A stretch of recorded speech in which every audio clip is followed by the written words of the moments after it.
पुणे सोलापूर महामार्गावर यवत गावाच्या हद्दीत मंगळवारी पहाटे 4 वाजण्याच्या सुमारास एसीचे साहित्य वाहतूक करणाऱ्या कंटेनरला अचानक आग लागली।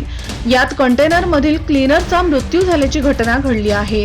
याबाबत यवत पोलिसांनी दिलेल्या माहितीनुसार यवत गावाच्या हद्दीत पुणे सोलापूर महामार्गावर चेन्नईवरून भिवंडीकडे एसीचे साहित्य घेऊन जाणारा कंटेनरला पहाटे 4च्या सुमारास अचानक आग लागली।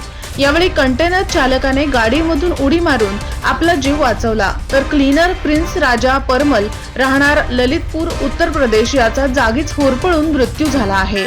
या घटनेची माहिती मिळताच श्री दत्त ट्रान्सपोर्टचे संचालक संदीप दोरगे यांनी अग्निशामक विभागाला कळवून रुग्णवाहिका बोलवून घेतली होती। यवत पोलीस स्टेशनचे सहाय्यक पोलीस निरीक्षक प्रमोद शिंदे, सचिन काळे, झेंडे आणि कापरे यांनी मदत कार्य सुरू केले होते, परंतु एसी साहित्यात गॅस असल्याने छोटे छोटे स्फोट होऊन आग आटोक्यात येत नव्हती। सुमारे 3 तासाच्या प्रयत्नानंतर आग आटोक्यात आल्याची माहिती पोलिसांनी दिली आहे।